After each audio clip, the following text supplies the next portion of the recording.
And we are good to go. So welcome everybody. Thanks for coming out to the Starfall Academy Q&A. I'm Alex, and we'll have Casey and Kaza here in just a second. For those of you who are just kind of hopping in, all of the questions tonight are going to go through the Discord channel. So if you haven't already posted questions there, you are more than welcome to. There are two separate new channels in there. One's for posting questions, the other's for just general chat if you want to follow up on anything that we've been talking about. But yeah, pop those questions in there at any point, and if we don't get to them, then we'll at least have that record so that Casey and I can go back through and answer them later this evening. We are going to try and wrap this up around 10:30 Eastern time, so that's an hour and a half from now.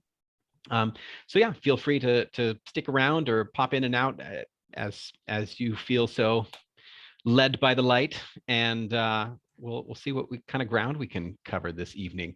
I'll go ahead and start with introductions. For those of you who don't know me, I'm Alex. I'm the CEO and creative lead at Quest. Quest was formerly Quest Adventure Gaming, and we just got the brand new rebranded name of Quest. Where's my thing?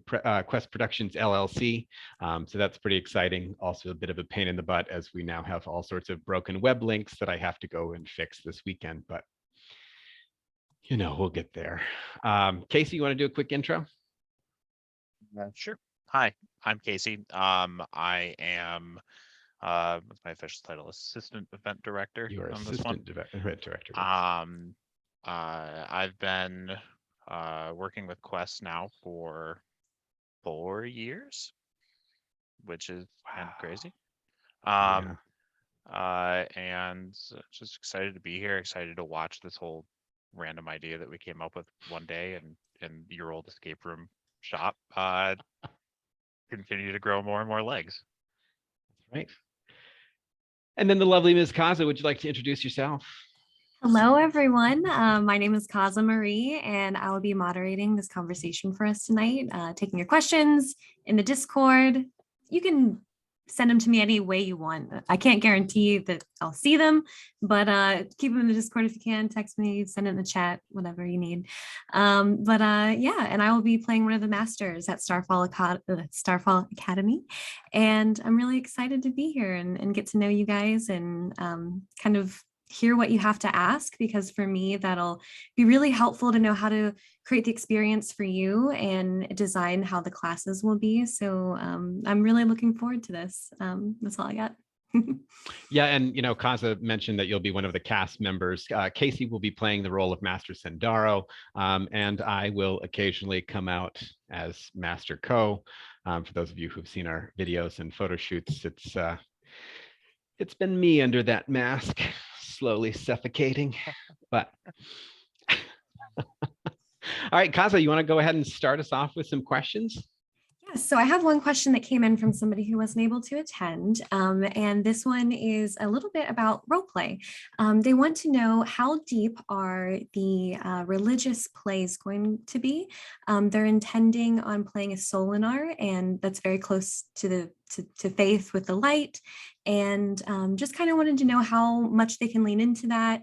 So what do you have to say about the religious aspect of Starfall? Casey, do you want to take that as the crafter of all things Solinar? So when it comes to religion in the universe, the Solinar are obviously the most prevalent and at the forefront of that discussion, but there are also sects and cults that exist around the galaxy. My answer to that would be that you can lean into that as heavily or as lightly as you would like, and it would still maintain coherency with the world that we've built. In the designs of the cultures, the species, we've tried to leave room for everybody to breathe, to play the character that they want, and to be able to play against type if that's something they're interested in. I would add the caveat of so long as it's not disrupting the play of the players around you, you can do what you'd like. Having written Nevi Prime recently, I did try to leave open some interpretation for how the religion plays out in each individual's life, and I'd like to give a shout out to Jen here, who did drop some very good ideas into my Discord inbox. So thank you, Jen. And a follow-up for that, is there any, like, as someone who's like on the writing team and kind of directing, the design, what is there anything that you would like to see or any advice you can give players for who are looking to pursue religion with their character? Do you want that one? I mean, so I formerly was a world history teacher and taught extensively on world religions. And one thing that I always remember telling my students is that with any religion, you're going to have lazy and you're going to have crazy. So you're going to have those people that are, very fundamentalist. They're zealous in their faith, and at the same time, you're also going to have those people that are like, my mom goes to church, so I guess So I think that same rule still applies to any of the cultural elements of Starfall, where you can throw yourself at something, or you can just sort of be on the fringe of it. I think it'll be really exciting to see people really embrace some of these aspects of the culture. I think it'll also be really interesting to see some people fight against some of those elements of culture. So it's really how you as a player want to play it out, and how this character that you create intends to experience it. I would add on to that an interesting place to play might be if your character has this devout faith that is very central and integral to their character. How does their spark and their subsequent training as a guardian and the discovery of the light and as a tangible force, how does that affect their faith? How does that come into conflict with what they've believed their entire life? So there's definitely room to play with it, as much or as little as you'd like. And yeah, I actually really like the idea of opposing worldviews. I mean, how does what we're learning in our Venifar class, how does it add into what we know about Toa and all this kind of stuff? How does it conflict? How do I, as an individual, wrestle with those kinds of things? I think that'll be cool to see. I agree. And I look forward to the workshops that we'll have as well, that'll be tools for players to be able to navigate those territories, because I know that kind of role play can be like really stimulating. And sometimes, sometimes you just need to negotiate on the front end to kind of, make sure it's okay, because we just want to check in on people as we role play with them on those really big topics. Was there anything else about religion that you guys wanted to talk about at Starfall, or would you like a new question? Just as a logistical point, from a role play perspective, make sure that we're separating in-game religions from out-of-game religions and devotions to either of those, just so that we're not stepping on people's toes or personal beliefs, things like that. That's just sort of a general housekeeping rule. Yeah. Thank you for that, because we would not want to. One thing that I'm a little passionate about is making sure we're not appropriating other things and using them in the play world where it might not be fun for others. So I'm going to segue to a new question from Sakura. Will we be collaborating with staff for fleshing out our characters, or just having them verified by the staff team? So the process itself, which is going to begin happening this weekend, originally our goal was to get it done today, but I know Casey and myself and other staff members all got to deal with this fun storm that went up and down the eastern seaboard, and that kind of ate up most of my morning. So once you get all the information that we'll be sending out this weekend, you'll notice that we're going to be sending you a PDF packet. And this is an editable PDF, so you'll be able to go in and just kind of add your stuff right into it, and it'll sort of take you step by step, like what are the pieces of your character that you need to fill out. So some of it will be pretty basic, your name, your species, your home planet, but also you'll see a lot of more character-based stuff, like early history, when was your spark and how did that affect you, and then also some other questions to wrestle with, like what are your goals as a character, and what are your flaws, because nobody's flawless. What are some of the things that you don't do well and you might struggle with throughout the weekend.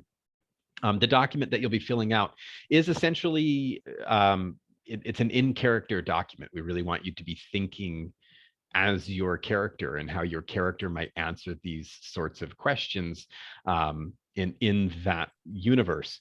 That being said, once you complete that, you're going to submit that to staff, and you'll be kind of randomly assigned a staff member. We'll take a look at it real quick.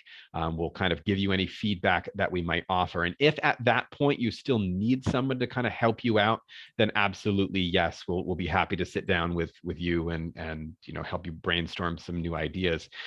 For most of you though, we kind of do anticipate that you'll probably be well within the bounds of what we'll be asking you to do, and we'll send you on your merry little Solinar or Keehin or whatever else way. But yeah, I mean, we simply don't have the time to sit down and coordinate with all of you because there is now over 230 of you. So, which is very exciting, but it's also kind of daunting when it comes to things like editing character documents. So yeah. I'm excited to read those character sheets. Yeah, Oh, I think yeah, that'd be you great. did. And it's fun because that's going to be again like where we're going to be pulling a little bit of the inspiration, like as we go through them. We're going to be paying attention to what stories you're looking to play. So I'm excited to get into those. And I think one thing that came up with the characters, did you want to talk at all a little bit about maybe some hopes or like expectations that are going to come with the character sheets? Do you have anything that you might be helpful for players who are kind of starting like brand new with character sheets? Like how might they start their character? Yeah, so one of the things that we'll also send to you when we send these out will sort of be kind of a list of helpful hints. Some of it will be like do's and don'ts, but also it'll just kind of give you a little bit of coaching in terms of how to build a character. I think when we default to role play kind of characters, there's sort of little tropes that we tend to fall into. How many heroes can we think of where their parents are dead? Okay, well, Harry Potter, Luke Skywalker. You can sort of find these things, and while you can certainly play into them, I mean, we would really encourage you to kind of buck a lot of those, like kind of figure out something new. Plus, it can just be that much more interesting if your parents are in fact still alive and still on some planet. Well, maybe that could be some sort of role play element down the road or something like that. So yeah, we'll give you a lot of suggestions. We'll give you some little hints. There are certain things that are just going to be like flat out no's. Like we've said many, many times before, your character is not permitted to have any sympathy towards the Dominari, both from an in character and out of character, honestly, perspective. That's, what the Dominari represent and what they've done throughout history is just kind of not so great. And those aren't really themes that we want our players to be wrestling with. So there will be some of those hard no's and some suggestions and whatnot, but we really have given you an incredible amount of freedom and ability to take this character how you want to take them. Kaza, you kind of mentioned, what do we do if somebody's new and they're not really sure? That can be part of your character. I mean, your character can be unsure of what they want out of this experience. They can kind of feel like, what am I doing here? You just think about your first day of high school or something like that. Our first day is very much going to have that first day of school kind of experience. And for most of us, I think it'll be a lot of like, okay, well, what do I want to get out of this, and how do I want to move forward? So don't be afraid to use that. It's never a bad element to explore pieces of yourself in a character, for good or for bad. Well, that's a good one. I would just tag in on that. When you're creating a character, keep in mind that you want to have a level 1 character. Your character is embarking on this the first step of a tremendous journey. And in theory, the ritual of ignition is the first step on that. So while it's absolutely okay to have past histories and adventures and whatever, leave the good stuff for the future. Don't write some epic level hero who is now restarting.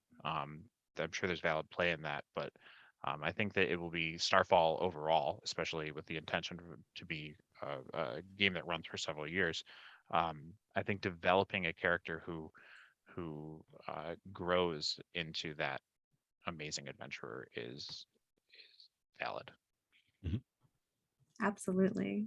And I also just want to add to that as well that each person, I could see the same character written, the farmer, first time adventurer, and each person is going to play that differently. So it is okay if you're, I'm not really good at writing. It's okay if you're not good at writing and you're just, you got to put in the blanks like parent's name here, those things. It's okay.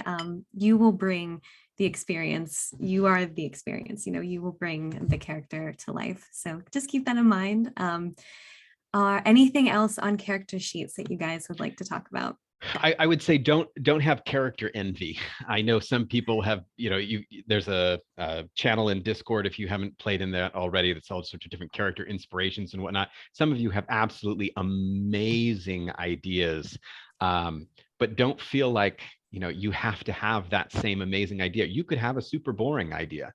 I mean, you could be the Luke Skywalker who just comes off the dusty ranch and like, I don't know what I'm doing.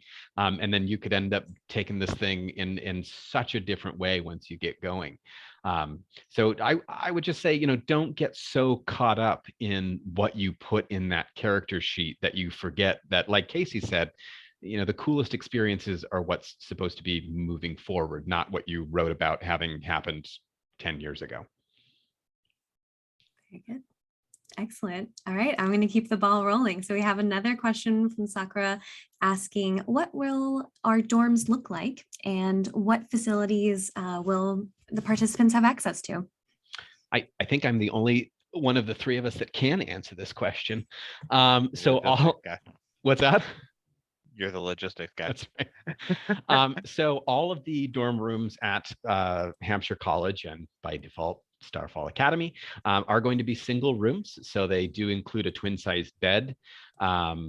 They do not automatically come with linens. So for those of you who are coming in a way that you can bring your own linens, that's a fantastic idea. If you can't, that's why we added the linen package as part of registration. And if you need that but didn't sign up for it initially, you can go ahead into the additional payments tab and select that as if you were making a payment on a payment plan. So you do have a bed, you have a small desk and chair, I think, but it's basically a college dorm room. But you don't have to worry about having a roomie because you won't. Everybody will have their own space. Those rooms will be out of character unless you suggest otherwise.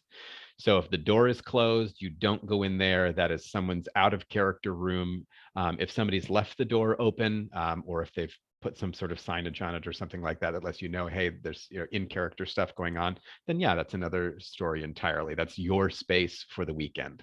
So you can keep all of your things there. You'll have a key. In fact, you'll have an electronic key card that will be tied specifically to you. And every person on campus, staff included, will all have one of those, and we'll have means of getting you a new one if you lose it or whatnot. As far as other things that you'll have access to, we will have access to laundry. We're fairly certain, and I completely forgot to ask my contact at Hampshire when I was talking to her the other day if it's free, but we're fairly certain that it is free laundry. But if you do need to bring quarters, I'll let you know.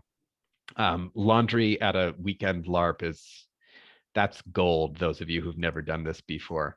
So we were real excited about that. There are a couple common spaces that are inside. So if you if you want to meet with your prism or something like that, you're more than welcome to do that in one of the different common rooms that are there. I believe those common rooms do include things like refrigerators, but if you have any sort of like medication or anything that's absolutely essential that you're going to really need to make sure stays safe, that's something that you can leave with staff, and we'll tell you how to access it. One of the things that you'll see once you see the full layout of the whole campus is our in-character infirmary is right next to our out-of-character infirmary, and that definitely has access to much larger refrigerators and things like that, and it's right in the middle of campus. Dee just asked about bathrooms and showers. It is sort of dorm style showers where you'll have kind of the rooms set up around more communal spaces. I believe that they're gender neutral, but they have very specific like stalls and things like that. So there's plenty of privacy and you don't need to worry about anything like that. Yeah, that's my verbal dump on what you have access to in your dorm room. As I have a question about the dorms really quick. Is there any accommodations that can be made for people who are traveling together, like if their spouse or partner is coming with them, and maybe they would like to bunk in the same room? Is there anything that Starfall has for them, or? We have a very, very limited number of double-sized rooms, which at the moment we are intending to use for the staff members who are going to be living there for 3 weeks. But if it's a significant thing where like this really, really needs to happen, then kind of shoot me an email. Actually, you can shoot Quest an email. So just at info@questadventuregaming.com, which is kind of the dump for all things Starfall. If you want to shoot an email to that and just kind of give us a little bit of a ping, we can see what we can do. One other thing that I will add about dorms is there were a few people that were asking if they can decorate. That is perfectly fine if you want to bring any like props or lights or anything like that with you. Again, that just falls into the whole like, are you making this an in-character space or an out-of-character space kind of thing? Obviously, if it's if you're a Shumi and you've decked this out with 50 million different plants, it's going to nod to people that, hey, this is an in-character space more than it is an out-of-character one. So just, be aware of that kind of stuff, and then also be aware of the different rules that we'll put in place for in-character, out-of-character dorm use. Very nice. Let's see. So yes, somebody asked again about the laundry situation. So I'm going to mark that one as answered. We think it's free, and if it's not, I don't know, I'll give you a couple quarters or something. And as well as other places that we'll have access to on the campus, is plenty of roaming around space too. There's some good trails. So we will be we'll having classes in different areas, and you'll have access to that. But there are just some really good views around the campus. So if you do end up not wanting to hang out in the dorm, you want to check out the fresh greens, that'll be available. I did have a question about any recommendations on when decorating, what maybe not to do, like nails in the wall? Oh yeah. Yeah, any of that kind of permanent stuff. We'll go ahead and we'll give you a list of do's and don'ts based on what Hampshire tells us. I don't think they're anticipating that anyone's going to be decorating because it's only a weekend long, but I think they underestimate LARPers. So never underestimate us. Right. Kaza, to just piggyback off of what you mentioned about just the campus itself, if you've never been there, Hampshire College is a beautiful campus. It's got a ton of outdoor space. It's got a lot of really great structures. Most of them we're going to be using. We have access to the full campus, but we'll only actually be using a select number of buildings that are all kind of centrally located in like a quad area. So the actual library, the actual gymnasium, those are things that we won't really touch, and they're kind of on the other end of campus anyway. But if you want to wander in that direction, you're more than welcome to. The space that we do have access to, we're going to utilize. So there's going to be specific classrooms that'll be set up. You're not going to have every class in the same space. You might have to go to the greenhouse for your class with your Wiori master. You might have to go to the more clinical medical kind of area for your Metacari classes, and those will be all decked out. We've got a greenhouse planned. We've got some Venifari meditation rooms. We're going to have an armory that'll have some old Bilotti style weapons. We want to make this feel like it's a real used place of learning, and I think you guys will find some cool things in that.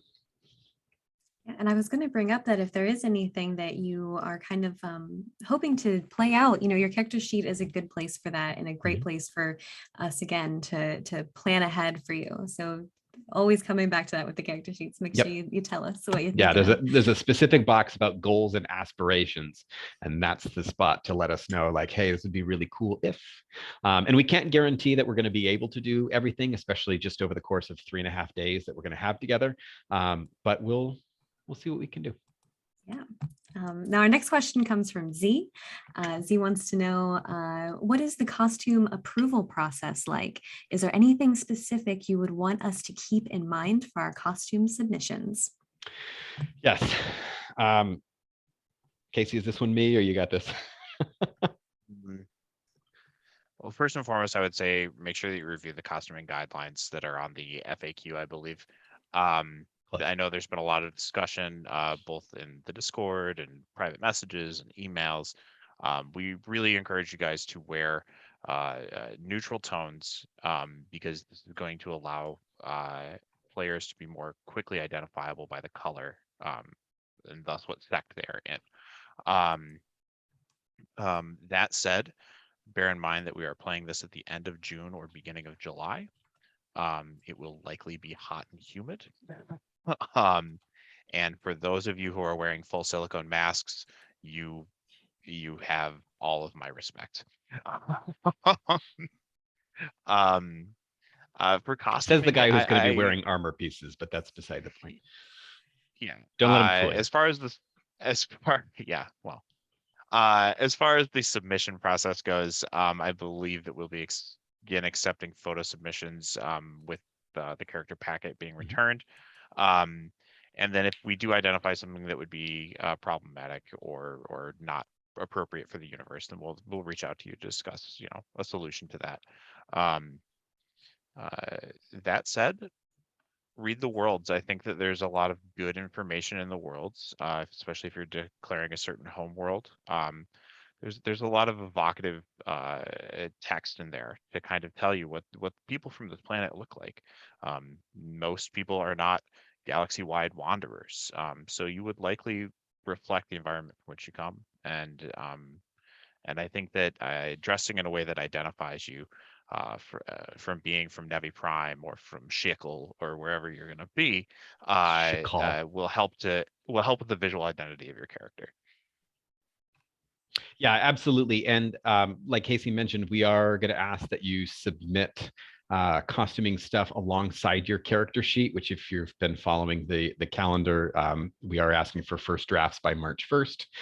That doesn't necessarily mean that we want photos of your finished costume. If you don't have that, that's perfectly fine. Give us a little sketch, give us a written description if that helps. If you have those photos, awesome. That's obviously the easiest for us, but we're not asking that everybody have everything done by March 1st. So if you just need to send something simple, by all means do it. I would also say that we have a tremendous community in the Discord. Obviously, most of you, if not all of you, are members of that. And we have some very experienced LARPers in there. If you're new to this or you're stepping outside your comfort zone with costuming, pick their brains. They will tell you what will and will not work, what will be comfortable, what will not be comfortable, and they can recommend products that you might not even know are considered for uses that maybe they're not fully intended for, but they're always safe. I say that for Dan. But yeah, we have a great community, and I'm sure any question anybody has could be answered by them. And on that note too, I mean, we brought up how your character doesn't have to be all end all right out of the gate. Your costume doesn't either. We've deliberately designed this game in such a way that it's something that we hope that people will come back to. And as you do come back, I mean, you're going to want to visually show, hey, and I'm not just an initiated anymore. I've moved to page. So maybe you add some new element beyond just your obi, which is kind of the second step of showing off where you're at in rank. Maybe you want to begin to add those little elements and really begin to flesh out the look of your character in that way. So if you come in with just like a simple tunic and a decent pair of pants, like that's okay. I mean, that's a starting point. You just got here. You might not know anything about this new guardian world that you're stepping into. So don't feel like you have to be, amazing looking right out of the gate. Yeah, absolutely. And when you do get your costume, I would just say give it a good like 1, 2, like a good stretch, just if you're making something at home, make sure you're able to get around in it and you're comfortable in it. I think that's the thing I love most about the Starfall costumes so far is that they all look so comfortable to be in for a weekend. And those of you who are new to any of this kind of stuff, if you end up with new LARP boots, wear the snot out of them before you come to game. Go walk around the mall in them because it's all hard surfaces, and this is the worst possible experience that you have. Wear them down the street, whatever, break those in. It is not fun wearing a brand new pair of any footwear to a weekend long event, especially one where you're going to have to do as much like footwork kind of stuff as you will be once you get into your Pilates classes. So yeah. Really, To you piggyback off that real quick, keep your costumes practical. You're going to be moving in these things. You're going to be exercising in these things, or at least have versions for those two different purposes. Just you don't want, your beautiful hand stitched 15-layer costume to not allow you to lift your arms up too high, and then you can't. Then you're getting yelled at in Pilates practice because you can't actually swing your saber. Yeah, and I mean, just more topics related to costuming here while we're on the subject. I know a number of you are really thinking about, like, I want a formal outfit for Thursday for the initiation ceremony, and then I want a separate Pilates class outfit, and then I want all my other class outfit. Like, if you want to go and do that, that's fine. But those of you who don't, please be aware that that is in no way anything that we're asking of any of you. We really just want you to be comfortable for the weekend. We want you to feel like you're there, and just overall just feel comfortable in what you're doing. That's the important piece to us. absolutely. And we have another question from Z. I'm going to pivot away from the costume talk because you guys can always get information answered in costumes and the character inspiration and costuming, and you can always use that resource. So Z wants to know, will there be any pre-game workshops to meet everyone and get comfortable prior to the event? So on Thursday, when you get to the event, you'll go ahead and sign in. Remember that we are going to ask for proof of vaccination. We're also going to potentially, by that point, we'll probably be looking for boosters as well. And we'll be looking for some sort of like official ID just so we can verify your name. Once you've done that, we're going to give you a class schedule. Now, this will not be your class schedule for the entire weekend. It will be your class schedule just for Thursday. And what you'll be doing with this class schedule is at the appropriate times, you'll be going to those classes. So you'll go to the room that you might have zoology in later. You'll go to the room that you'll have your meditation class with or whatever. And you'll get to actually meet some of the staff. But as like in characters, we want that to feel it's not in character. In fact, it will be very much out of character because what you'll be doing in each of those classes will be the basics. So we'll be covering things like consent. We'll be covering things like overall safety and what do you do if you're actually injured. We'll be going over all these important things, character building, role play, all these essential pieces of the whole weekend we'll be covering in those first few hours. So once we get through those, then we'll break. Then we'll give you guys time to go and eat and to get your costumes ready. And by that point, it'll be just about time to start the initiation ceremony. And that's where the real event will actually happen. So all of that stuff is going to take place before anything happens in character. And we'll be able to cover a lot of those important topics and do some workshopping beforehand. I'm looking forward to those workshops as well, because that's such a great place to get to know people. And really, I think a lot of times for me, that's when I start to form my character. I've been to quite a few, and I end up kind of in those workshops developing the core aspects of who I'm going to be. Sometimes it comes to life. So Yeah. I And, will and I did just want to say, I see questions coming in the chat, and you guys have more questions than I anticipated in the chat. So I'm just a gentle reminder to keep things organized. Put them in the Discord. I will try to come back to the chat here on Zoom to get those questions, but I'm going to prioritize the Discord ones because some people asked some questions a little early. So and I just had a thought and I forgot. sorry, Alex. No, you're good. Also, keep in mind that the schedule you'll be getting for the tutorials is in no way your schedule for the rest of the weekend. So don't instantly start looking around at everybody and like, oh, we're a bunch of Findori here. Because you'll probably not be with most of those people most of the time anyway. So it'll be just kind of a random group to get started. And then after you've been sorted and the whole initiation ceremony thing has happened, you'll meet with just your sect specifically, and you'll get a new schedule that you'll carry you through the rest of the weekend. And there'll be some fun sect stuff to do. Oh, yes. That is hard to say. Just look forward to fun sect stuff. Yeah. You picked the worst word possible. Yeah. I'm going to move on to another question from Z. Are there going to be any signals used to communicate any out of character moments to fellow players or staff if someone's uncomfortable while a scene is going on? Yes. Biggest, easiest thing to know is exactly what Casey's doing right now. Put a hand over your head, cross your fingers. That's our out of character signal. That immediately calls everything to a halt, to anyone who's interacting with you. And so that's kind of the go-to. As far as like other stuff, like I want to escalate a situation, I want to de-escalate a situation, all that stuff will be included in the rule book, which we will be getting out to you all very, very soon. The reason why we haven't already is because there's still some safety stuff, and I bring this up knowing that there's a couple questions about safety stuff. We're still kind of finalizing a lot of the safety stuff based on some props that we're having custom built for us and things like that. So once we have that all finalized, a huge part of the rulebook will involve a lot of those safety signals. While I'm on the topic of the rulebook, know that it's very short. There's not a ton of stuff that's going to be in that rulebook because most of the things that you guys are there to learn they're going to be learned in class. So you're not going to have like a list of all the different powers that you have to memorize or anything like that, because those are things that you're going to learn through experience, which would be really cool.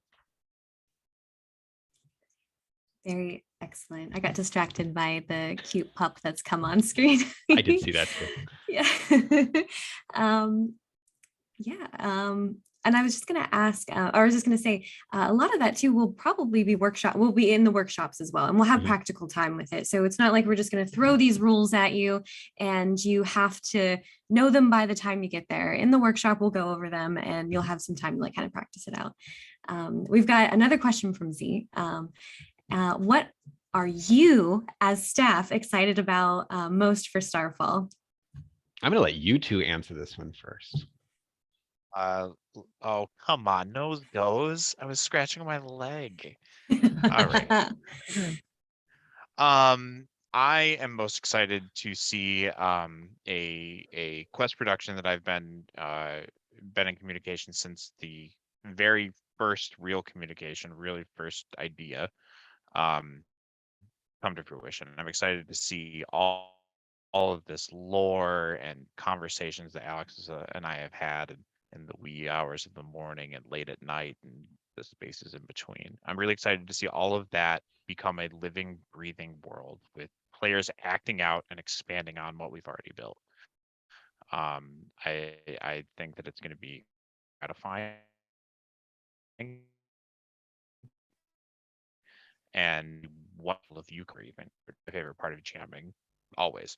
But I think that taking this thing that to this point has been kind of a thought experiment between myself and Alex and developing the world and seeing it become manifest is just going to be, ooh, yeah. Yeah, I feel very similarly. I think it is so cool that we've all come together for something very similar, for this story. And I'm excited to see where each person goes with it and like the story that unfolds with it, because we might plan something and you all are going to take it in a different direction. And I just think it's like a beautiful symphony of play. And I really look forward to that. And I look forward to just like seeing like the excitement in your eyes as each other like battles and has drama. I'm excited for it all. So I think that's what it is. I'm here for the drama and the sword fighting. I want to answer this question for myself with a specific moment. I'm most looking forward to the initiation ceremony. I really just can't wait to see just how it's all going to play out. I mean, effectively, you're going to have all the masters up on the kind of like the dais area, and we'll be calling up names one by one, and you'll come and you'll turn on that blade and you'll see that color for that first time. And that's just one of those moments that has been at the heart of this whole production since the beginning. And I mean, last time we were at Hampshire College, we literally like paced it all out. We're all standing in our locations, and you just kind of got this moment of like, oh, this is going to be really cool. And so for me personally, I think what I'm most looking forward to is that specific moment of the beginning. Very much the initiation in every sense of the word. I going back to when we first began the conversations about Starfall Academy, I think that was the first, just because of the way those conversations go when we're pitching new ideas, that was the first moment where we were both like, that's really cool. When you said, what if the saber is correlated to the order? And we're like, then you turn it on, you don't know what it is. And like the idea of that just really has a lot of weight. So. Oh, so exciting. I can't wait to see everyone's expression, Right. I mean, it will be dark, but there'll be enough light from the sabers that we'll be able to see some cool stuff. And the light within our hearts. That's right. That too. So we have another question, and this question is really important for me. Sakura asks, what does dinner look like?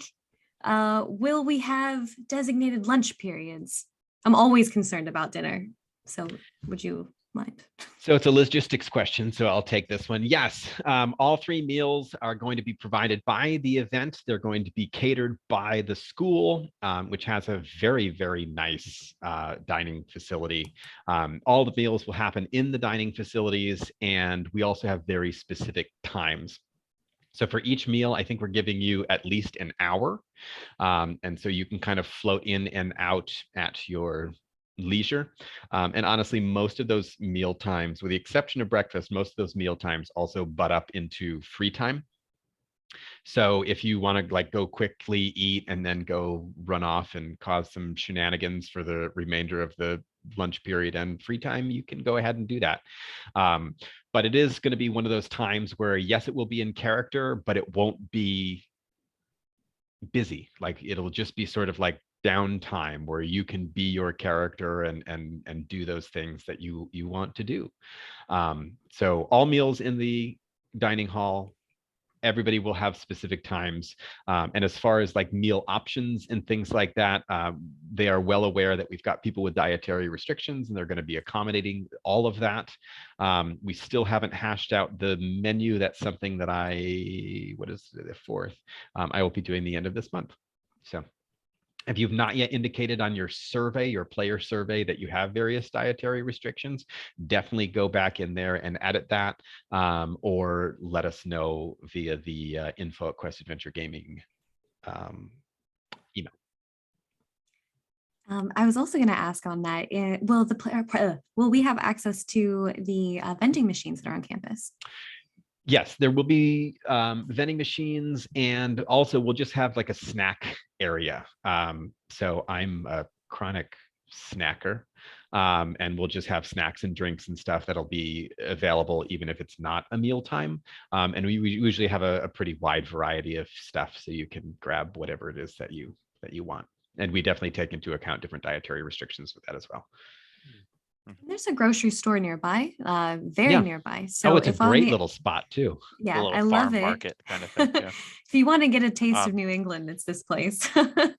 Also, I'm just gonna jump in here because something I thought was really cool when we went and visited was that we met with the director of the dining services, and she told us that a lot of the food that they serve there on campus is actually grown and supplemented by students on campus. They have green spaces, Mhm. so I don't know if we'll be privy to any of that, but I think it's very cool that they grow their own food at this college that they then feed to the rest of the college campus.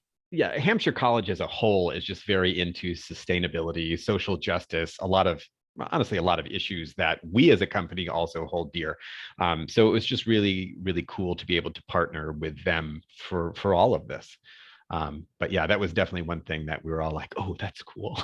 Because the farm is like right next door. Was ready to eat. We I also am were gonna, very hungry at that point in our yeah. day. I'm gonna segue to another big question. How this is also from Sakura. How did Starfall originate? And I know as LARP organizers and designers and that sounds like a beefy question to me. So maybe give me your in a nutshell version. So I feel like I should put on the co-mask and go into ancient history here. Um, Year was 2017. yes, it was actually. So Starfall, hang on. Starfall has been a very, very long time in coming. Those of you who know any of the history of us as a company, as Quest as a company, um, we originally started basically with this idea of somehow getting ourselves a decommissioned naval ship and running something akin to the Monitor Celestial LARP that was done in Sweden. And that eventually evolved into Outbound Hope. For a while, though, we were having a real hard time finding a ship that was like, oh, yes, you guys can come play, shoot each other, and like set up all sorts of crazy technology. Like nobody was willing to let us do this. So for a while, we actually kind of abandoned the Outbound Hope idea. And at the time, I was still teaching. I taught high school for 12 years, which I think I mentioned earlier. But I was approached by this individual by the name of Jeremy Keller, who was from kind of the next town over, and he was in the process of setting up a lightsaber school. And I kind of thought, wow, that's nerdy. I would love to do that. And so we kind of chatted. I ended up going to a couple classes with him, and then he sort of said, like, well, I could actually come to your school to do that. So I ended up setting up a grant with my principal, and we were able to get him there, and he ended up teaching lightsaber classes to my students. And that was about the time where we were really kind of falling apart with Outbound Hope stuff. And that was really when the conversation began between me and Casey of, how can we use these things together? I mean, how can we take this time and kind of push a new game out there that also involves some of these crazy cool ideas like lightsaber combat? And I actually wrote a very, very nice letter to Disney. And they gave me the meanest response I have ever gotten in an email. So we're like, okay, so it can't actually be lightsabers. We can't have anything that's in any way related to Jedi, because actually we were going to run it on behalf of a nonprofit at that point, and give all the money to a children's charity. They didn't like that idea either.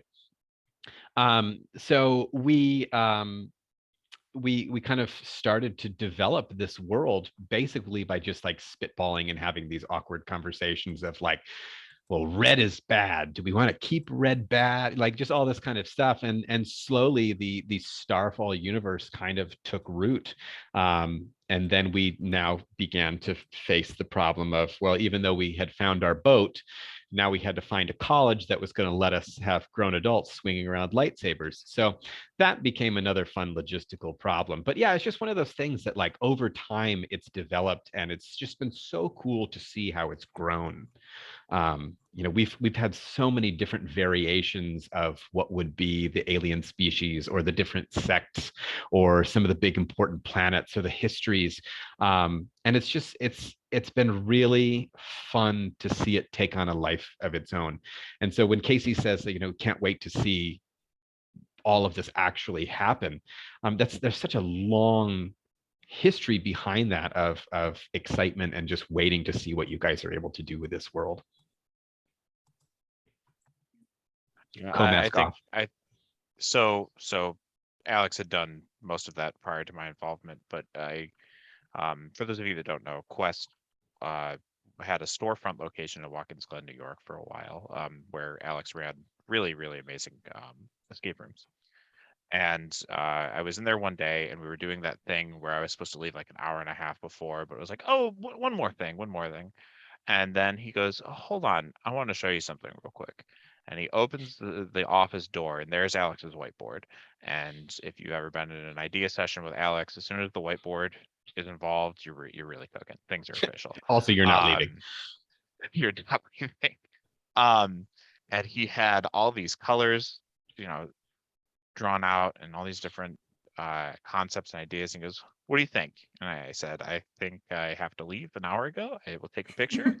And I went home and just brainstormed for like 2 days. And that I'm sure I inundated you with text messages and ideas and concepts. And I know there was a Google Docs folder at one point. And but just, yeah, like Alex said, just see that excitement start to take root and take form, and all of the little steps, announcing the project on social media, opening registration day was a huge one. Just watching the Discord channel start to populate and fill up. It's all been just so fulfilling, and the event is just going to be it's gonna be a good one. Thank you guys for your thorough answer on that. Was there anything else you wanted to talk about the origin of Starfall before we move on? What's so fun is there's still like crazy stuff that we haven't shown you yet. Like there's still really cool elements of this project that we have in no way publicized. So, something to look forward to. I'm going to move on to Z's next question. I am someone who has done camping and boffer style LARP. What general advice would you give for someone new to a blockbuster style LARP? And I think this is a good opportunity for just kind of level setting, people who have never LARPed before, people who have done blockbuster, people who have done academy. What kind of experiences is Starfall going to be like? So it's different. It's definitely different. And in really cool ways. I mean, when you're in a blockbuster type setting, everybody is there because they really, really want to be there. I mean, there's so much invested that there's just a different feeling. I feel like, I know that's my take on blockbusters as opposed to weekend events. There's a different feeling. And there's an energy that you can kind of really play off of. So with a lot of what we do, because blockbusters are so different from weekend LARPs, we have a lot of first timers. We have a lot of first timers that will be in this event, that we're at our Outbound Hope or our Great Meadow or any of the stuff that we do.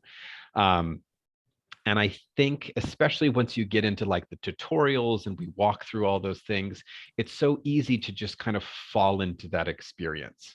One of the things that we really do try and do as a company is we really try and elevate the experience overall. So, we're not just going to, to use an Outbound example, we're not just going to say, hey, you did an autopsy on that alien. We're going to put the corpse on the table and actually have you start hacking it apart, which, if you're not familiar with Outbound Hope, is a thing we actually did. And it was crazy. Corpse pieces everywhere. We have evidence. We do, a lot of photos. So we really do try and sort of kick it up a notch in the production world so that yes, you're still going to have to do a little bit of that surrendering who you are and that knowledge that I'm actually in Amherst, Massachusetts, in Hampshire College. But if we can give you the tools and the feeling and the visuals, even like the sounds and whatnot, we're going to try and do that as best we can so that you can really lose yourself in this character in a unique way. At least that's our goal, and we hope we can do it. And I think I can say a little bit of some Yeah. things that you might experience different from like a boffer style LARP, or just something to expect is, and you kind of talked about it, Alex, is that excitement. And I think what that comes from is that Starfall Academy is a one year event. You do it once throughout an entire year, where boffer LARPs, these are like every other month or every weekend, and so this experience, you're going to feel perhaps like a lot of charge from other people to want to put it all in, because this is the one, like 3 or 4 days that you have to play this character, tell your story, and whatever your goal is, achieve it at the event. So I think one of the things that I noticed from the different styles of LARP, what this one kind of focuses on is that, what do you want to do? Will you be able to achieve it, your goal at this event? And what is that going to feel like for you? So I would say, while you're kind of like drifting around, like, what is this going to feel like kind of space? It's kind of going to be about whatever you decide to bite into, and how far you decide to take it. Hopefully, I'm not saying like, a zealot or something, but I'm saying you can really lean into the role play. And I think that's that kind of the stuff that I see is that with blockbusters, people will just, there's so much to lose in one weekend, all the chips are on the table. So really, dive into it and have fun. Casey, was there anything that you wanted to say about the like kind of like the blockbuster experience or the Starfall experience? So the thing that I learned running for Outbound Hope is that um, the hype level is here for these events. As Kaza said, this is a once a year thing. And so you want to cram all that in. But I think that the community that you're going to walk into, though it may be intimidating, it's a lot of people that you've never met, you've never spoken to. The thing that I noticed was that the camaraderie that was developed around the hype and the we're actually here, we're actually doing it, oh my god, it's like a galvanizing force there. I mean we ran Outbound Hope, and there are people that I know who have met only through that event who are in constant day-to-day contact. It's a really cool way to just jump feet first into an event. um, as Kaza said, put it all on the table, get it all out there, be this other character for a few days, explore the world to your heart's content, um, and and enjoy what you've built and what we've built, and then to come out of it and have your experience to talk to, um, with the people that you attended with, as well as the other week, to cross. And what was this, you're going to have a lot of stories, you're going to make a lot of friends, you're going to be part of this really really integral community, which I think is invaluable. Another thing that I would add too is with your weekend LARPs, there's usually just like there's so many different things going on. Everybody's got a storyline that they're following from last month or whatnot. But I think one thing that's kind of unique, and I think you can see this with weekend LARPs, but one thing that's pretty unique to blockbusters is they tend to be focused around a particular theme. So if you were to look at something like Outbound Hope, it was really desperation, but then out of that desperation, it was hope. Was thinking about something like our Great Meadow game. That's all about collaboration and working as community. I think the defining theme of Starfall is growth and growing from what you were into something that's more powerful and more potent and more beautiful and all these different things. And I think that's a really cool element of these blockbusters, is that as you walk away, we hope these are still themes that you're thinking about. How do I want to grow and become that better person, even outside of silly lightsaber school. So I think that's one of those differences that I really respect about these types of games. Yes, and I'm going to segue us into our next question here with just like a little statement. That as another thing that you'll experience at like a Blockbuster or this event specifically is that you'll see some of the GMs kind of operate more as like event organizers. Like we'll be facilitating fun for you, but we'll be delivering a very NPC kind of role. And you'll be maybe you might feel a little shuffled around, but there's a schedule for classes. Usually at Blockbusters, you're on your own time. If plot comes to you and you beat it down and then you're on to the next thing.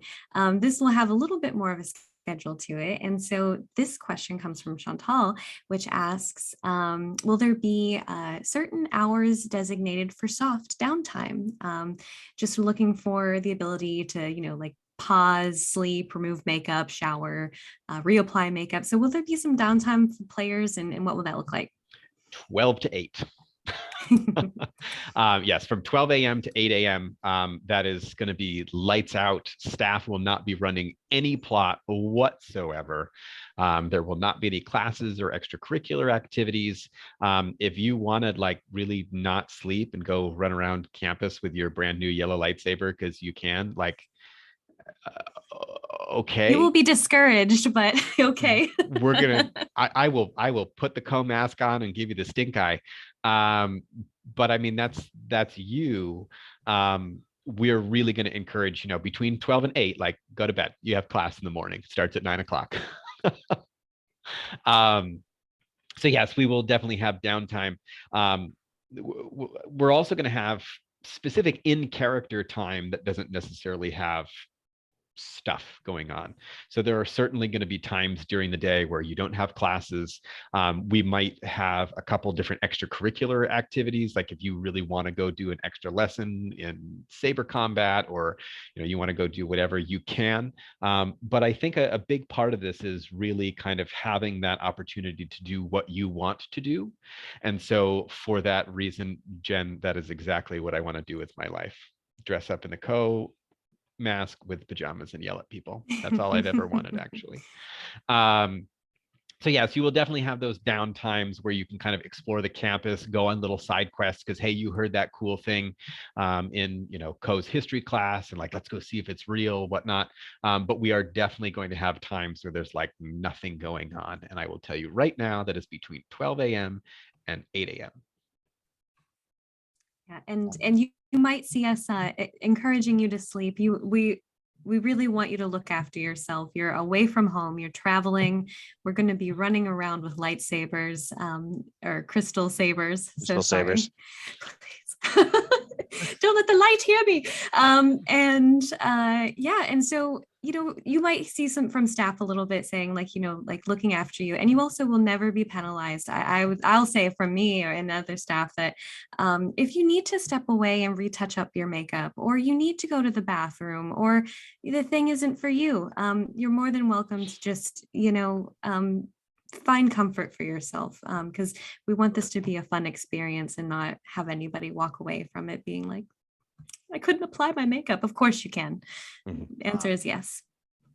Alex had mentioned earlier that meal times butt up against this designated free time, which obviously if you want to do something fun in character, by all means please use that time. But if you need to step away as a person, either for biological needs, you just need a break, you need to fix your makeup or your costume, then also those times are available. Also, and I'm not encouraging this, especially as the not so nice teacher, you could skip a class. I would not recommend it. Can I talk about why you don't want to recommend it? Because attending classes is how you are going to learn your abilities. And should you decide that you don't want to attend a class, and that instructor decides that this is going to be the time that I hand out the authorization to use the ability, sorry. But with that said, obviously personal care comes first, and accommodations will be made if you did need to step away and you wanted to attend a class. But absolutely, yeah, there's it's your weekend. We're giving you your schedule as a hard suggestion of what to do with your weekend, but ultimately it is your weekend. Yes. Yeah, and for Kihin and Kolian, like, you might need some downtime to strip that mask off. I've been warning you about those masks from the beginning for a reason. When I'm wearing the co-mask for longer than 2 hours, I literally start sweating out my eyeballs. It's disgusting. Because that's the only place the moisture can go. Oh Um, no. so yeah, Co is not going to be around all the time, partly because I have another job to do in running the event, but also because I'm not wearing that mask all day. So if Co seems particularly cranky, it's probably because I didn't get to take it off, All right, or his tea was cold, one or the other. we have a little bit less than a half an hour left and half of the questions to get through. So Oh, I hope you all will rapid fire through these as much as you can. Jeopardy has begun. Kevin asks, early on, there was talk about saber scabbards potentially being a thing. Is there anything you'd like to tell us about that? That is also awaiting what's going on with the lightsaber safety gear. So okay. I don't have that information at the moment, but it is on the list. Right. We as staff are also trying to figure out if we want you all carrying your lightsabers everywhere, because most of the time you're not going to need it, and it's just going to be a pain in the butt to have to actually carry it everywhere. And we'll see. I would like to remind everyone that they are crystal sabers, Crystal wholly sabers. distinct and legally distinguished from. That's right. We are not in any way endorsed by Lucasfilm.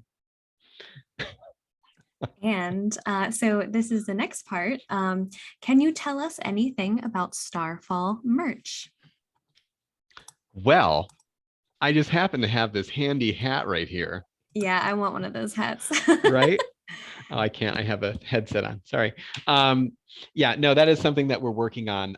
The reason why that's being delayed is because Casey and I have been furiously trying to submit 500 million planets to all of you, because the next world build thing that we're going to be tackling is actually we're going to be sort of rebranding all the different sects with new logos that are actually also colorblind friendly. And once we have those new designs out, then we'll start the whole merch process. A lot of you really liked my little cartoon that I drew the other day, so we'll probably see him on some stuff. We'll have definitely a lot of things with just the order logo, which is what this one has right here, and then Starfall. So yes, there's a lot of that coming. What we'll probably do is set up a Redbubble in the same way that we did with the Outbound Hope merch, just so that you all can get basically anything that you want. But with certain stuff, we probably will just go directly through the website, and we'll bring a lot of that kind of thing to the event as well. So maybe we'll have a merch table. Ooh. I'm going to write down that idea. A college campus table. Right. It's already in your notebook. We discussed it earlier. Yeah. Yeah, I'm looking forward to the merch. And there was also a suggestion that a little on the merch side, and the talks that just kind of came up organically from players. So if you have ideas, never fear to like float it by someone, because you never know where it'll go. But one of the things that I thought that was so cool was the idea of the phone lock screens with the different sects, because people might be walking around with their phones. And I saw that pop up, and I just thought, you have it. So I thought that someone had suggested it a while ago, and I was so amazed by it. Yeah. So I'm going to move us on to the next question. Logan asks, any suggestions on PPE?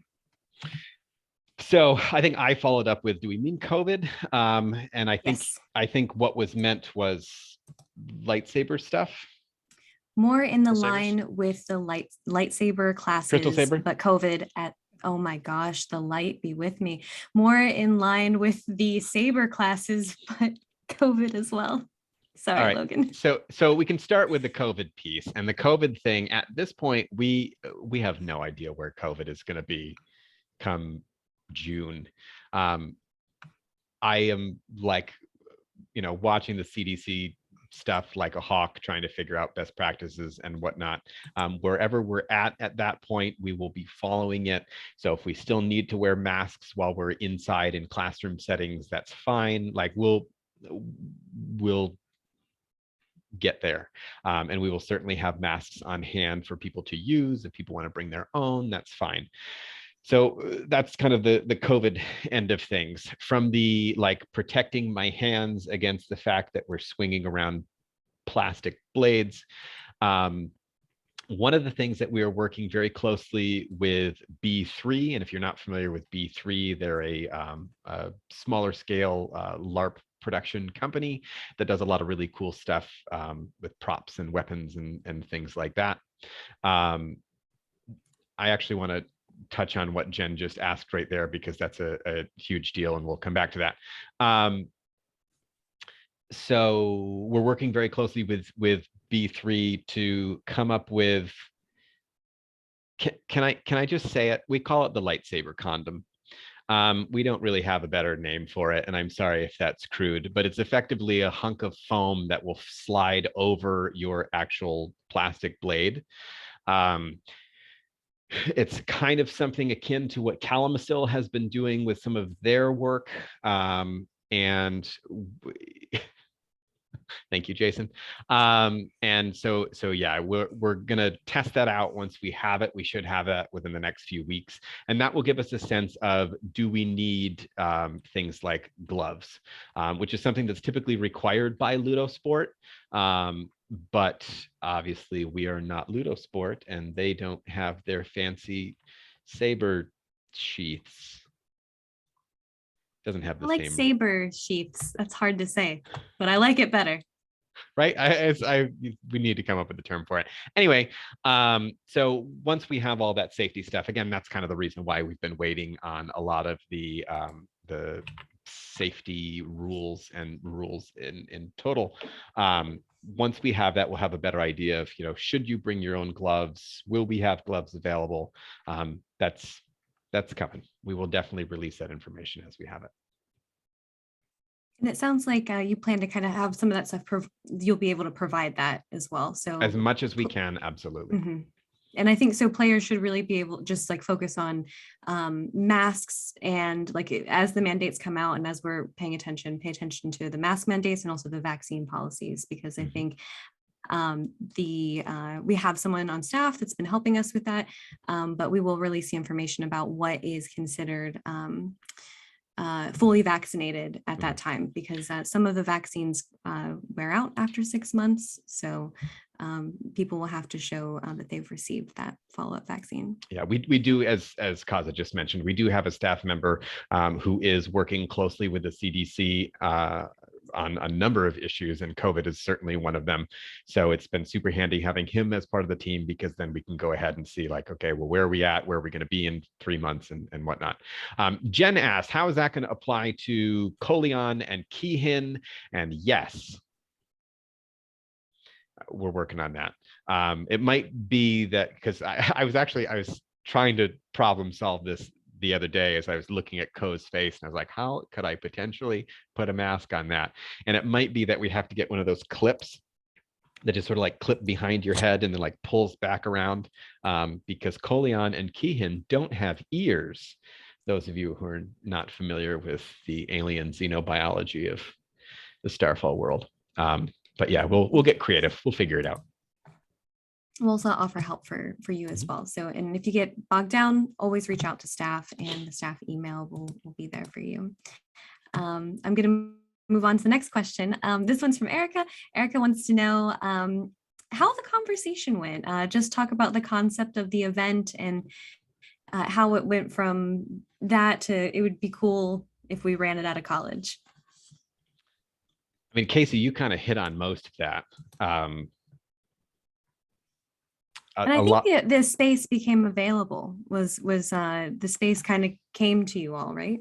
Well, so there's the half of it that involved Casey and pitching the idea to other Quest members, and then there's also the half of the conversation where I had to then turn around and pitch it to colleges, and they're like, what do you want to do? A game? What's the game like? Lightsabers. So that got real strange real fast. But Hampshire was just from the start super excited to just do something new, and hear about what it was that we were pitching. And so at one point, like anytime we do a new project, I always make up this big old project proposal packet. They're like 10 pages long. They're super boring and exhaustive, and they go over like every little detail of the event from the logistical end of things. I'm writing up 2 right now for new projects. And like I just sort of handed this to our contact there was Barbara, and she read through it over the next few days, and she emailed back and she was like, "This is awesome." I was like, okay, cool. And they were really excited to have us, because we had tried for almost a full year to get a school to just commit and just let us do this, and not many were willing to. So and I do see that Erica says that they are satisfied with the answer. So I will did see move that. on. Jason asks, if we're assigned a GM to coordinate character creation, won't that spoil the surprise for the sect sorting on Thursday night? Absolutely not. We are not. So what Jason's referring to is in Outbound Hope, we have players assigned to different GMs based on what their role during the game will be. Gunners are with one GM, command members are with another, medics are with another. For Starfall Academy, we are not doing that. Your character sheet is going to be reviewed by a GM as just a GM, not as the leader of said order. So nope, we did recognize that early in the development process, and very quickly came up with a solution. I think you need Thank to you. ask Jason's next question, though. Oh yes, I'm very eager for this one. What's Casey, whole deal? He's kind of shitty, right? Shifty. Thanks, Kaza. Oh, sorry, I can't read. I don't have my glasses on. Sorry, Alex, I cursing think over that you're the here. logistics So glad guy. we You got gotta that answer one. recorded. I don't know. This Casey guy started hanging out with my sister, and now he's like part of my family and whatnot. I don't know. I just keep him along because I don't know. Soccer. I assumed it was a spelling error, so. Damn autocorrect. Yeah. That one's for the books. We're gonna write that down. All right, so that was one of our silly questions. I don't think you need to answer that, Casey, because you're pretty cool. Z wants to know, what level of interpersonal conflict should players be prepared for, or is this game more for story? I need to say this again. Or is this game for a story of collaboration? Casey, you want that one? I think that players can expect a decent amount of interpersonal conflict. However, that's going to be directed mostly by the player. In other Quest productions, we have written the character sheet for you, and so in doing that, we've baked in certain story elements that we are prepared to introduce as the event goes on. Just the nature of Starfall doesn't allow us to do that. You are actually going to be giving us the characters and telling us who's attending the school. And we're going to read through all of those extensively. We're going to look for ideas and things that we can pull the strings on. But ultimately, I think the interpersonal conflict is going to come from you. It's going to come from the stories that you've decided that you want to explore, and the consent of the players that you've decided that you want to explore them with.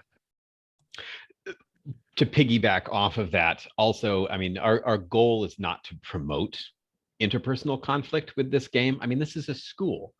And if you're in a school and somebody is, being a thorn in your side, you're not going to take them out back and slice their arm off with a lightsaber. It's a crystal saber. Sorry.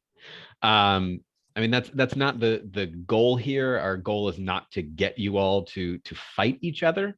The goal is, again, you're learning, you're growing, you're developing, you're becoming more powerful. And as the story goes on, there will be threats to the school as a whole. There will be things that you will all be tasked with resolving that will require all these powers and all these things. And it doesn't involve killing the guy that's next to you. So interpersonal conflict is really not anything that we as staff will be trying to promote in any way. If you want to RP that, Kaza and I really don't get along with each other and why I oughta, I mean, that's fine. You can do that. But that's not our goal as staff. That's not where the overall plot is deliberately taking anyone. It's not like all of a sudden the Vindori are going to rise up as the new Bilotti and you're going to have to kill all the people with the yellow sabers. I mean, that's not what we're trying to do. So, and if anything, also, it's the I know we're green trying ones. I know we're trying to get through these rapid fire, but I do just want to chime in that if you do decide that there's an interpersonal conflict story you want to play through, if you want to be the bully of Starfall Academy, you need to make sure that the people that you're playing those scenes out with are completely on board with that, because bullying does exist in real life, and we don't need to invite it into a game space where people are trying to maybe escape from that. So. And if you're on the other end of that, where you are being bullied, even in character, and you don't want to be, if that person's not responding, there are going to be specific staff. I mean, you're always going to know where the staff members are because we're the ones in the robes. But we are going to actually have at least one particular staff member whose job it is to just be there for interpersonal conflict and resolutions of that kind of thing. And you can definitely find her easily. We're pretty strict about the rules too. If there's any sort of out of game harassment or just something doesn't feel good, please connect with us, because we want to nip that in the bud as quickly as possible. With that, the next question. Nora wants to know if we happen to bring some tea with us, will there be a place for us to brew it? Yes. So I believe you'll have hot water access at all times. If not, I know there are definitely microwaves that are handy and you could nuke that real fast. Yes, both in character and out. I always have to have my tea with me. So yeah, I can relate to that one.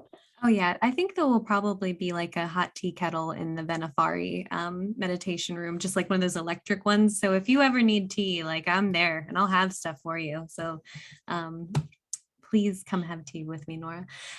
Next question is from Chantal. Yes, that is a Monstara behind me, my little Shumite friend, also known as a Swiss cheese plant. I can't keep them alive, so I don't know what's going on back there. But thank you for asking. I love my Monstara. Let's see. Logan wants to know when the pink sect lore will be dropping. That'll come out at the exact same time the polka dot sect comes out. So we don't really want to put any release dates out for that just yet. But I'm so happy that others are eager about that too.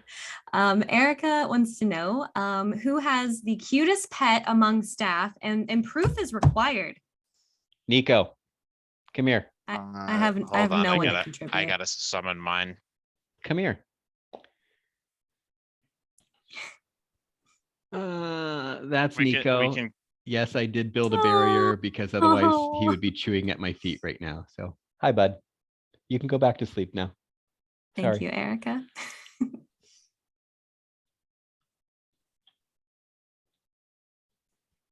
Oh, Casey is calling in a pet. Okay. It's going to show up on a chopper. Looks like the Monstara gets third place regardless. Oh, thank you for that. I'm glad everyone has good humor. Okay, this one's a little bit, while we're waiting for the pet to come. Yeah, we're having a cutest pet contest on the call, and I need you to bring in the big guns. Yep. Okay. The big guns. Oh Sure. no. I don't know if I'll be able to handle a cute pet. You can ask another question in the meantime. Okay, this one's a big one. And again, I have a little bit of a hard time reading. I don't know. Assuming Lamelli's lore is the unknown territories for the Laki looking to write characters, will we get another lore drop for it like the other planets? I understood that question. Yes. So Lamali as a planet is not yet in the archive because our goal was to first get all the Imperial planets out, of which Lamali is not one. We also didn't feel the need to like rush through it because basically most of the Lamali lore is already in the Loki. Oof, there's a lot of L words here. Most of the Lamali lore is also already in the Loki file in the species archive. And there's not a whole lot that we're going to add to that at that point. But yes, it will be out within the next week or so.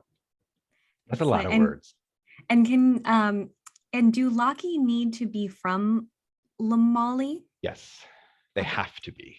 The Okay. only place that the Loki can be from is Lamali because they haven't branched out to live anywhere else yet. So that's part of the reason why we added the percentages to every planet. So you can see, you know, there's a decent population of Kihin there. So I could be a Kihin even though I'm not coming from Kihan.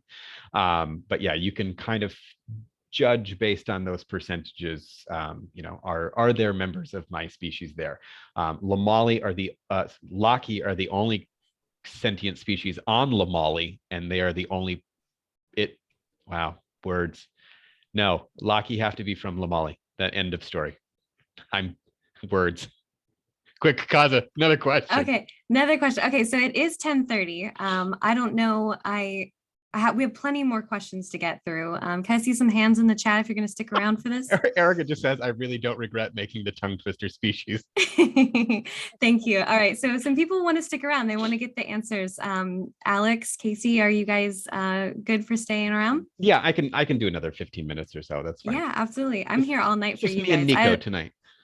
I live for Starfall. So okay, yeah, we got hands. Thank you all so much. Oh, I love how everybody went in. So thanks. Okay, so this question, I'm not sure if you're going to be able to answer. It comes from Jahan. I hope I'm saying that right, Jahan.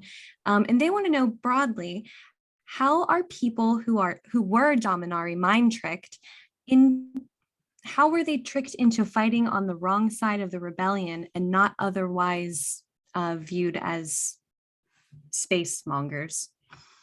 I can clarify that question a bit. I was the one who wrote it. Thank you. Basically, I'm looking for if someone was mind tricked into fighting on the Dominari side, but wasn't necessarily otherwise a space Nazi. How are they broadly viewed by everyone else in the Empire? That's a very good question. Casey, just because you can, do you want to answer this one or do you want me to do this one? So I think that there would be a lot of sympathy from the general public regarding the pause that my boy's here. Come here, buddy. Oh, okay. So we're gonna see our candidate for best pet. Buddy, come here. Oh, This is Murray, and he is a coyote. Oh my goodness. He was Very literally stressed. found wandering in the desert as a puppy. So yeah. Okay, yeah, those are the big guns. later, buddy. I'm sorry, Alex. It's okay. Nico, they I love don't that- like you. I'm sorry. I Back to didn't Don't tell say it. Nico more, that. I didn't say it. They did. and now he wants out. Barbie. Don't you dare tell Nico that. Well, oh, yes. We're all offended. I just blew up the Nico- chat. Yay. All right, sorry. Oh, So, yes, anyways, please more about the Dominari.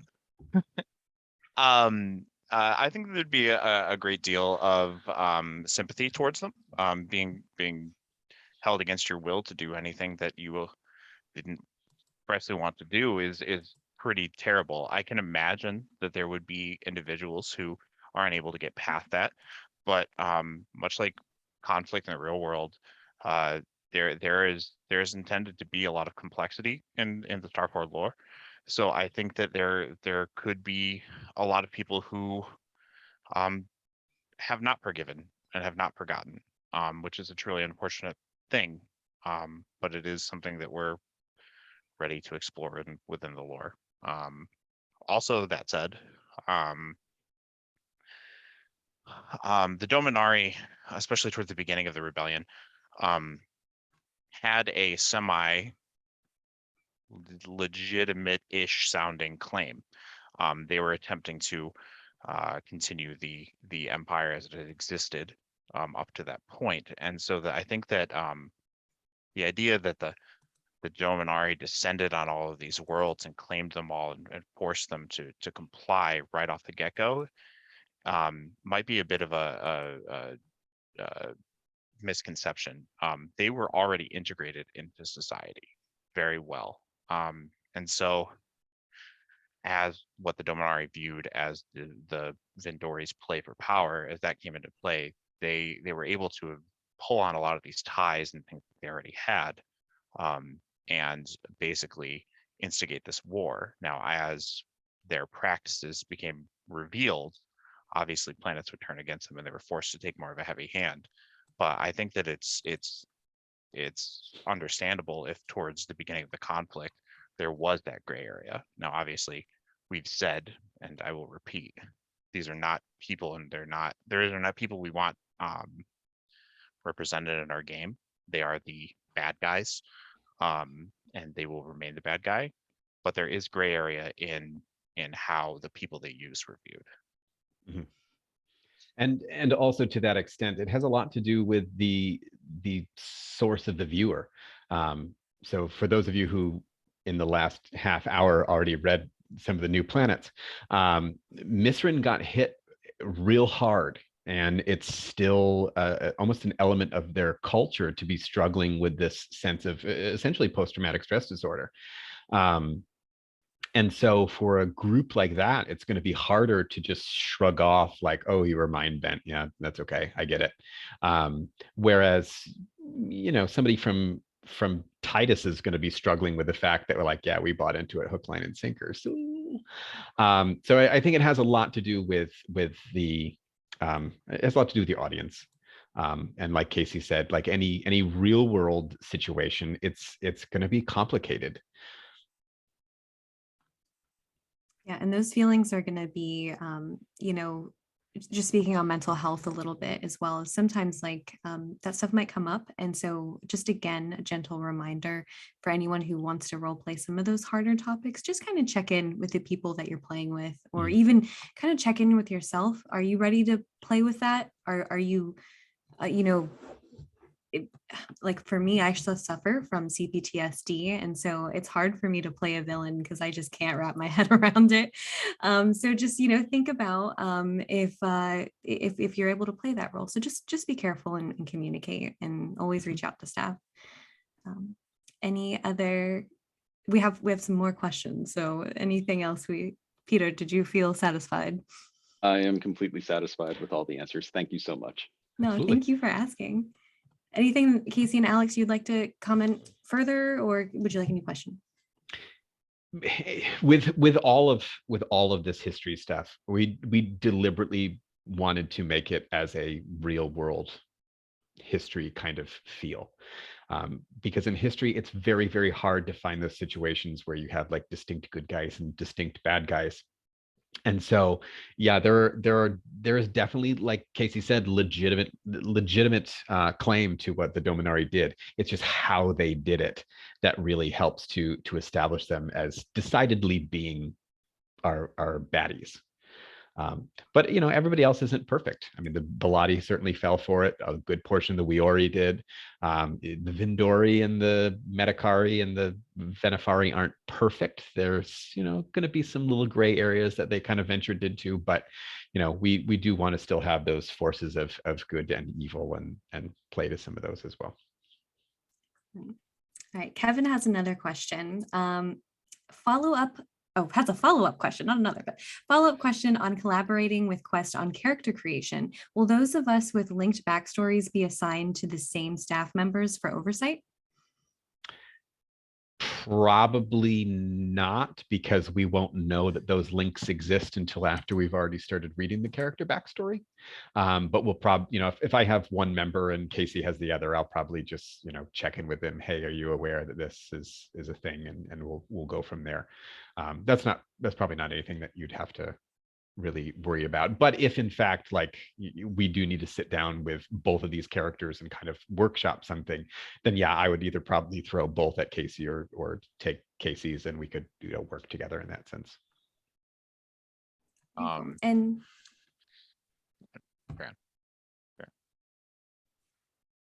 You're good. Sorry. I was just gonna say, and also in the character in filling out your character sheets, your character backstories, that survey will have an opportunity for you to write in there that you have a character tie. But we had a little bit of a discussion about it, I think, as like GMs about like how connected to other people should you be, So Alex, Casey, could you talk about that a little bit? I wouldn't say that we're discouraging connections whole cloth. However, if you look at the numbers, the numbers of population that we've put out for each planet, and the fact that there are each weekend 120 new recruits, the likelihood that you come across any of these people from all walks of life, across all planets, across species, across generational gaps, the likelihood that you have a strong connection to one of these people is slim. Um, and I think that that's something that should be kept in mind with when you design your character, when you develop your character. You can certainly have a tie, but I don't think that we're looking for the group of neighborhood best friends who all grew up together on the same planet and all discovered their sparks the same day. I don't think that that fits the world that we've built. And so I think that character ties should be kept to a minimum. Well, part of the problem that it presents is, how does that character tie manifest itself? Because especially once we start into the class stuff and the various sects, you're going to have to choose, you're going to be doing a lot of classes specifically, and there's going to definitely be classes where everybody's mixed, but you're going to have quite a few classes where there's going to be all the Vindori are meeting together, all the Belati are meeting together. And then once you get out into the field, and once you actually begin to go out there and try and take on these adventures, you're going to want a prism. You're going to want people of different backgrounds. So the question then becomes, if you're trying to hang out with your friends, do you want to be hanging out with your friends in class or out doing adventures? Because it's going to be real hard to do both. Because if you're hanging out with all of your Vindori buddies and then in class, and then you go out and just do Vindori things together, you're going to be missing all those other elements. I mean, those prisms exist for a reason. You don't want everybody all participating from one sect. You want those variations and differences so that you're checking all the boxes. So yes, you can have a buddy or buddies plural, but that's just going to be the next question is, well, how do you want them? Yeah. And I think there's something really beautiful about coming in and developing those relationships in character as well, getting to know, even if it's your best friend and you've known them your whole life at a game, coming in and not being attached to them and then finding new ways to connect with them again, is a great way to, something to explore at the event. I'm going to segue to our next question and just answer really quickly, because I think we touched based on it already. Peter asks about if there are any preferred number of costumes of any sort for planning for the event. Will there be any costume changes? We've already answered this a little bit, but I just wanted to add, there's no, whatever costume you have is definitely, you just need one, but I would recommend like some under pieces that might be interchangeable in case you're sweating or you don't, want to, extra socks, that kind of thing, extra underwear. And I do think some people are planning to have different outfits, but that is absolutely not a requirement. I could think of like a number of outfits that I would want to wear in like a Katy Perry concert, so but don't let that be your standard. So anything else, Alex or Casey, that you want to add to that? No, I mean, like we said earlier, if you want the formal wear, if you want the, this is my workout clothes and this is my normal, you can. We're not asking for it. But Kaza's suggestion of having at least like an underlayer is not a bad idea. Yeah, definitely have something like, again, you're sweating, or just the ability to take something off. Like think about your costume.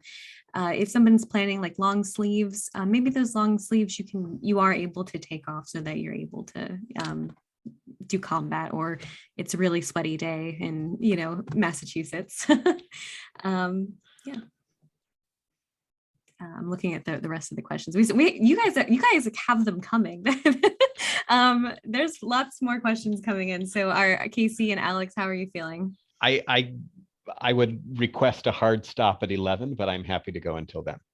Got it. Okay, so Chantal's asking, I'm gonna read And this very out. quickly too, by the way, all of you who are here, we are going to post this. I'm recording this right now, and we are going to post this on YouTube as soon as this is all done and compiled. So if you need to take off, that's totally fine. But I'll keep asking questions, and it looks like Casey will too. So, or answering questions rather.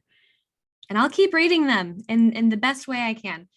Chantal wants to know, we've been very clear about there being a hard line against being any manner of Dominari sympathizers. On the flip side of that coin, what about feelings on the Guardian Order? Are those required to be positive, or is some reluctance possible in the cards there? It's a good question. I think that it could be incredibly satisfying to play a character who perhaps doesn't have a strong positive opinion of the Guardians, and then to suddenly discover that you're one and you are going to be trained as one. There's a lot of fun role play there. The Guardians are by no means perfect, and they have done some things that are questionable in galactic history. And to be a person who's been personally affected by that, or a person who has learned about some of the not so nice parts of being a Guardian and hold some resentment, I think is completely valid. Yeah, there's parts of the Guardians I don't like. Oh yeah. And then there was just a little bit more, I just want to make sure that Chantal's Mhm. question get answered just a little further, or perhaps room for someone with a more traditionalist bent and some residual big feelings about a Guardian prison having historically mended with a civil issue on their home planet. Meddled on their planet. Yeah, there's definitely a lot of instances with specific planets or even entire species where the Guardians have not always been that positive force. So in that sense, it almost makes sense that, yeah, there'd be some hostility, there'd be a little bit of animosity, and the character can lean into that, or they can grow out of it. It's kind of part of how you're going to go with it. Very cool. I'm seeing there's some mesh sleeves love in the chat. So Jen wants to know, what if somebody really wants a roommate? Like, again, this has come up, but like, can we just hear what the proper way to connect with you is if somebody does want, like, has a hard request for a roommate?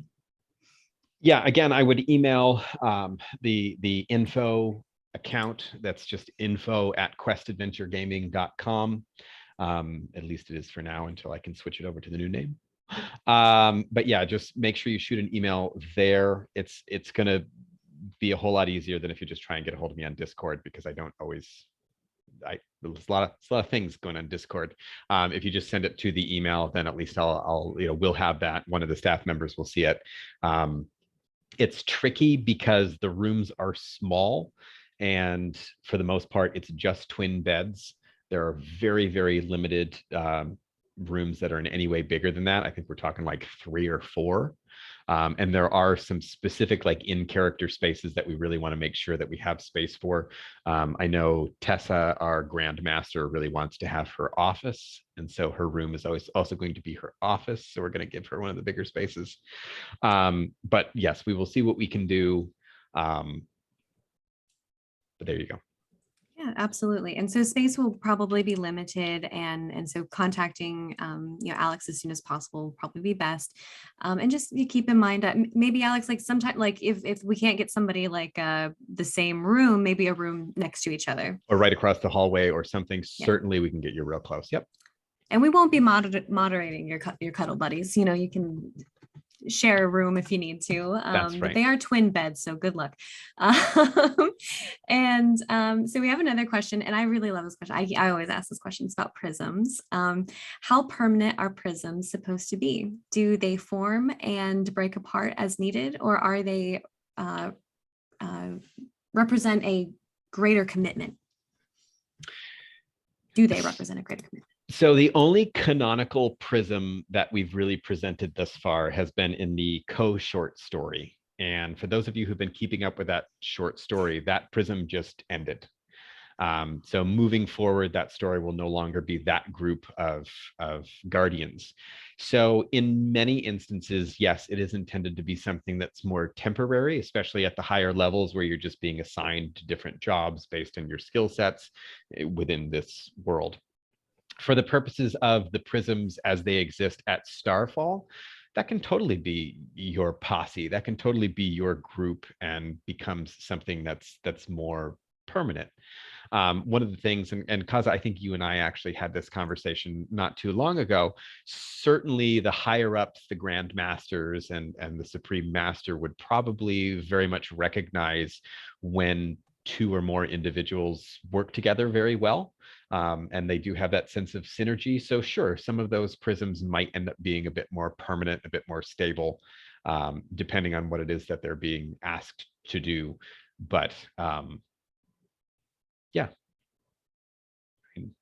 I think it's one of those things where it sort of depends on the situation and the people involved. Yeah, absolutely. So I love the fact that prisms really cater to like what each group is like specialized for, who's good at doing this and who's not good, and are they getting along and are they not, and does that contribute any aspect to how they work together. So I think there's a lot of fun that can be played in like interpersonal relationships in the prisms, and so I'm really looking forward to that playing out. And I love the storytelling too, of possibly losing a prism mate. You know, that would break my heart, or already crying over it. I've read something in my character history and I was like, no. I'm sure we all will have those moments. But so I'm going to move on to another question. Nora wants to know, oh, this was a really good one. I'm really excited about this. Hold on, there's some, I'm going to get to the question. This is looking pretty far into the future, so I definitely understand if there isn't an answer yet. But for those of us who'd like to attend in the future years, but might have to miss one, do you think that there's an option for our character to have grown throughout the story? Maybe that happens in the meantime so that they aren't stagnant and can progress through the game. That sounds like kind of like if somebody misses an event, will they have like some retcon in between, or will they have to continue the story like the second year? So it's not really thinking that far down the road, because it's conversations that Casey and I have all the time, of where we want to take the Starfall universe and Starfall opportunities. This is definitely something that we plan on doing on a yearly basis. And the idea is that, you know, each year you're becoming more powerful. Each year you're growing more and more in the light. I think we would like to say that it's something where you've kind of got to be there, just because there's so much that will happen within the course of a year. Whether or not you'll be able to like I wasn't there for this year, but I want to stay with those people. I don't know if we figured out that just yet. But we are definitely working on a lot of opportunities of like what happens between school sessions. Some of you have heard us talk about some of the different mission events that we are quite literally already looking at trying to figure out.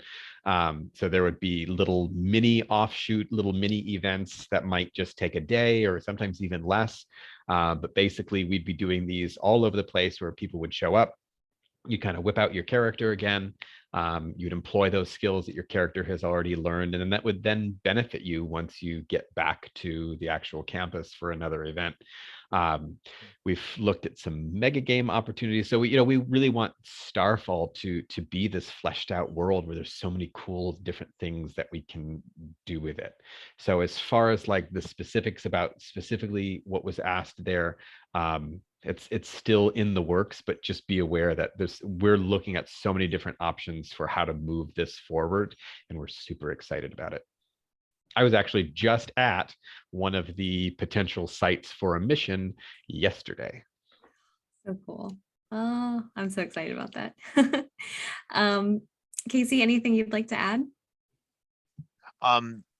Like Alex said, we haven't really made a decision one way or the other. Obviously, we want to allow you guys to play the game that you want to play. And if you can't attend an event for in real reason, your character probably shouldn't be penalized. That said, I do think that there's some fun space play with a character who perhaps does fall a year behind with their studies. Perhaps they have some sort of block or some sort of difficulty mastering the new set. And then I do think that there's something fun to be played um with a character who is still working on those rudimentary powers, and maybe your friends are off and ahead. And I don't think that there's anything in canon that says that a prism needs to be made of guardians of all equal levels and ranks. Mhm. So you'd still have the opportunity to play with your friends. And get to enjoy the experience too, because if sometimes if we like speed it up for you, you won't get to enjoy the learning. So so we'll see, as it comes, we'll definitely have those conversations as well and see how it unfolds. We've got 6 minutes, so I hope you're ready. Peter has a question about scheduling around out of play time, and basically what the schedule is going to be like when you get there Thursday to Sunday. And we will have like a whole sheet about that. And one of the things in this question was kind of asking about out of play time. Will there be a designated out of play time? And what will that look like for somebody who does like to spend their nights kind of like late night role play moments? Like where might they be able to find that? Or is it encouraged? So quick fun fact, all the other staff are terrified of the schedule. It's great, which means they let me do all of it. No, the schedule really from the back end, the schedule is absolutely terrifying. Fortunately, you won't see any of it because you'll just get your nice little neat schedule that'll say, this is where you're supposed to be at all these different times. From our perspective, yeah, it's all sorts of crazy because you're going to have some classes with these people, but some classes with these people, but you'll always like meet together with your sect for those classes. Anyway, I used to do this stuff, so I like nerd out on a little bit. But there are definitely specifically designated times for like, you don't have a class here. You don't have anything that's going on, and you can effectively decide what you want to do with it. Now, we're going to give you options there. You could just go off and do your own thing. You could potentially pursue any of these little leads that will be dropping throughout the entire course of the weekend. A lot of the various professors will also have different extracurricular opportunities that you can sign up for or not.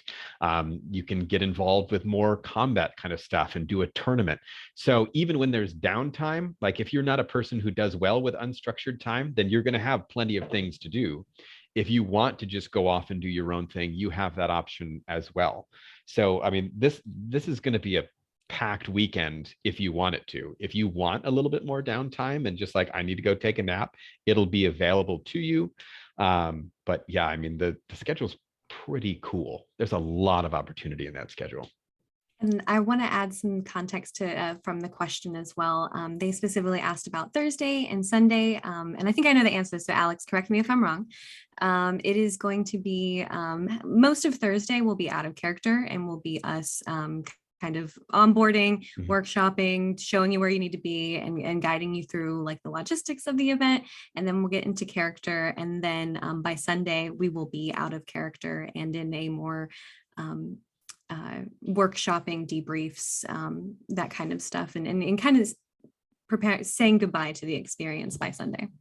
Yeah, Thursday after dinner, specifically, once we get into the initiation ceremony and then all the activities that will happen after the initiation ceremony, that will be all in character. Friday is all in character. Saturday is all in character. And Sunday, we kind of begin to move out of that, like Kaza said. So yeah, sorry if I misunderstood the question. Oh, no, I didn't read it exactly as the person wrote it, so I jumbled it up. Nora would like to know, is there a deadline for costumes? If someone's abroad and like kind of like needs a little bit more time, will there be accommodations met? We want at least the concept of it with that first draft of your character sheet on March 1st. Remember, that doesn't mean that it has to be made. We just need to know essentially what it is that you're looking at. So if that means that you want to send us a document with a bunch of pictures of stuff that you bought on Amazon, that works.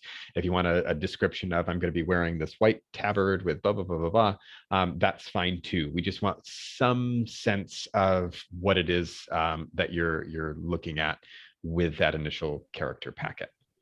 And again, first draft, March 1st, and you'll be getting that packet hopefully by the end of this weekend. Yeah.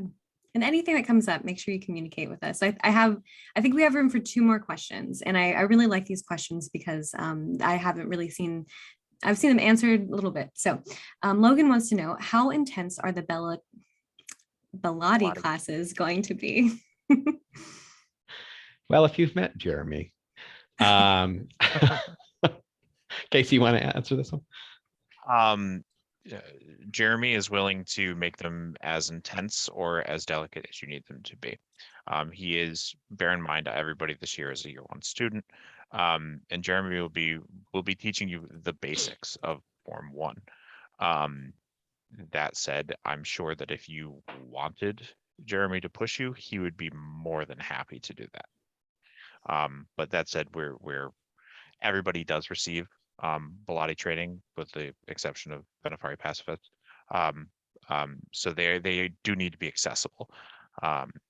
It might be a thing that's worth discussing with him. I'm sure he'd be happy to, and I know he responds very quickly in the Ludosport channel on Discord.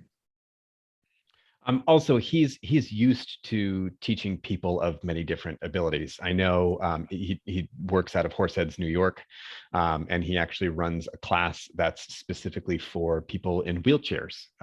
So he can operate in a lot of different ways, and he's happy to do that.